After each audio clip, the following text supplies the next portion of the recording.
Yeah, when I was in the military, I had a friend, Dan. He always had faith.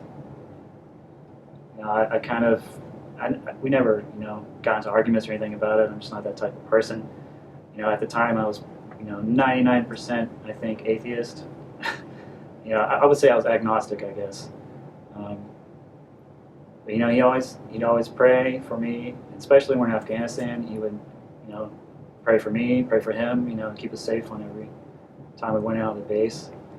And I think just, not only having him praying for me and my family, it was just always having someone right there on the side, kind of, showing, like, no matter what problems you had, God still loves you.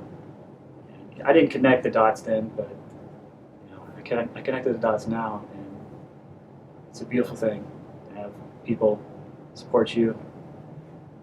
People who have faith, no matter what they've been through or what they may be going through.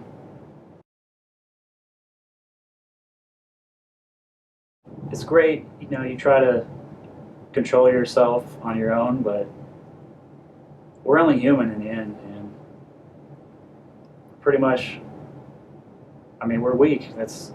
We're just humans. We're imperfect.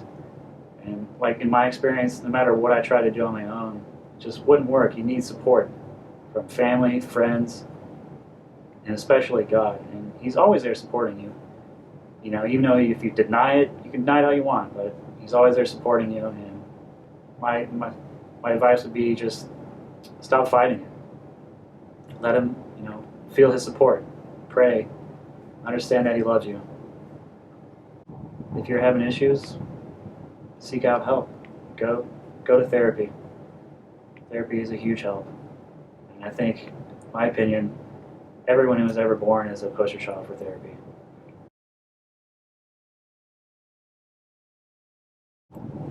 So some of the biggest differences is I've been sober since then.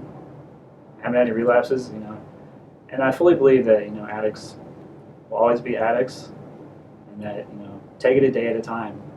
And that's what I've been trying to do.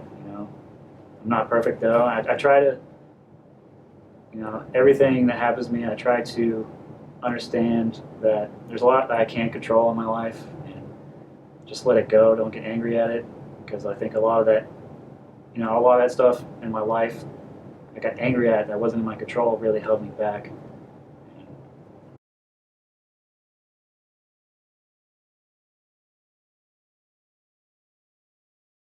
It's very human of us to judge others. Realize that your judgment is a lot of it is automatic, and then throw it away.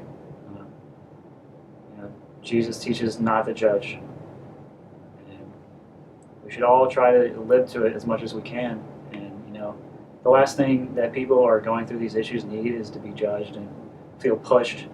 That's just going to make them run away from you. It's going to make them run from their problems, and it's going to push them away from the potential community that they could have at church and support base that they could have that could really help them overcome their struggles.